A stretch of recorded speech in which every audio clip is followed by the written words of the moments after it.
Sir ఇప్పుడు ఇన్ని పుస్తకాలు ఎన్నో పుస్తకాలు చదివేసి ఉంటారు, మీరు ఎన్నో రాశారు.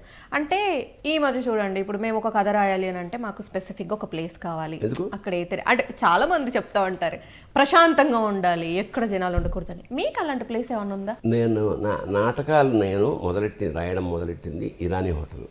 ఇరానీ హోటల్ ఎలా ఉంటుంది, ఏ చాయ్లా బంగ్లా ఖాళీ కంపెనీ ఇలా గొడవల్లో కూడా నేను నాటకాలు రాసేసి రైట్ ఉంటాయి. నాకు అట్లా అలవాటు అయిపోయింది. ఎంత గొడవలో ఉన్నా సరే నేను నాటకాలు రాసేయగలను. So it is all the content మనం రాయిస్తుంది. అయితే రాయాలన్నప్పుడే రాస్తాను కాబట్టి, డ్యూటీగా రాయాలనుకో, ఇప్పుడు సినిమా అనుకో, నీ మూడు అది కుదరదు కదా, రేపటికల్లా ఎల్లుండికల్లా రావాలంటే రాయాలి, మధ్య ఎట్లా రాయాలి. సో అది బేసిక్గా ప్రాక్టీస్ ఏం లేదమ్మా. ఇప్పుడు ఇదంతా బ్యాంకు, ఎందులో వేసుకున్నాం అనుకో, బుర్రలో వేసాము, ఎప్పుడు కావాలంటే అప్పుడు డ్రా చేసుకోవచ్చు. పావుల, అర్ధం, 100, 1000, 1,00,000 అసలు ఏం లేకపోతే అంతే, ఎంటీ అకౌంట్ లాగా. Wow sir. మన దురదృష్టం ఏంటంటే ఎక్కువ చెత్త, ఇప్పుడు మనకి ఇన్ఫర్మేషన్ టెక్నాలజీ వచ్చాక చెత్త ఎక్కువ వస్తుంది. సో చెత్త పెడుతూనే తీసేయాలి, అప్పుడు ప్రశాంతంగా ఉండదు. ఏది అసలు ఈ సెల్లు సగం కట్ చేసామనుకో, హెల్త్ సగం ఇంప్రూవ్ అవుతుంది. నిజం చెప్తాను. అంటే నాకు ముఖ్యంగా ఈ క్రికెట్ సీజన్ మొన్న జరిగినప్పుడు 10 రోజులు తీవ్రంగా చూసా, కళ్ళు మంటలు. ఎక్కడైనా స్కూల్ ట్రావెల్ చేస్తుంటే ఇందులో కూడా చూసాను. దెన్ ఐ రియలైజ్డ్, చూడడం కాదు ఇక విందామని కట్ చేసి పూర్వకాలం రేడియో విన్నట్టు ఇలా వింటూ ఉండేవాడిని. వారంలో తగ్గిపోయింది కంటి నొప్పులు. ఎక్కువ వింటే బెటర్. అంటే చెవులు కూడా పోయే అవకాశం కాదు, వేరే విషయం.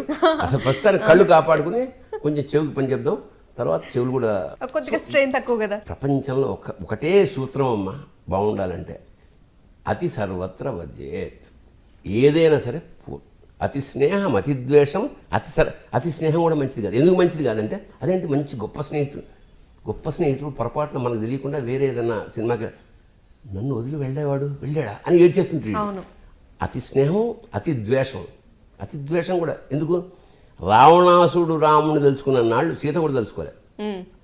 అక్కడికి ఎలా వస్తాడు ఇట్లా అన్నసార్లు 20 సార్లు రావణాసుడిని రాముడేం తెలుసుకోలేదు. ఎందుకంటే ఆ పాయింట్ తెలుసు కాబట్టి వెళ్ళడం కొట్టడమే. వీడు అనుక్షణం రోజు. సో అతి ద్వేషం, అతి స్నేహం, అతి ద్వేషం, అతి అన్ని విధాల్లో అతి కట్ చేయగలిగితే ఆరాంసే రహంగా. నాకు అసలు అంటే ఎన్నో విషయాలు నేర్చుకుంటున్నట్టుగా అనిపిస్తుంది. వినడం అనేది చాలా గొప్ప.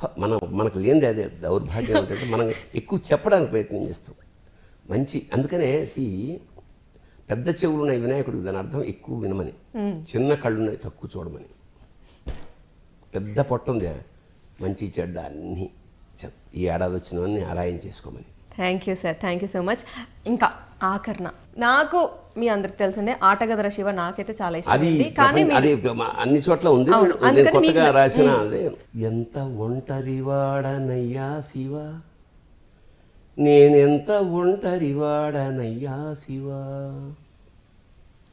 గుండె చప్పుడు నాకు వినిపించదు, నా ప్రతిబింబమే నాకు కనిపించదు, ఎంత ఒంటరివాడనయ్యా శివ, నేనెంత ఒంటరివాడినయ్యా శివ, నీడగూడా నాకు తోడు రాదు, నీడగూడా నాకు తోడు రాదు, నా అన్నవాడెవడి జాడలేదు, ఎంత ఒంటరివాడనయ్యా శివ, నేనెంత ఒంటరివాడనయ్యా శివ, వెతికితే నువ్వు కనిపించావయ్యా, వెతికితే నువ్వు కనిపించావయ్యా, నువ్వు నేనొక్కటనిపించావయ్యా అంటే శివోహం.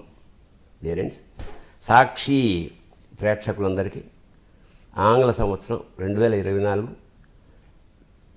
చాలా మనశ్శాంతిగా, హాయిగా, సుఖంగా ఉండాలి. మనకు ఒక ప్రమాద గంటిగా వినిపిస్తుంది శబ్దం, దాని పేరు కరోనా. చాలా జాగ్రత్తగా ఉండండి.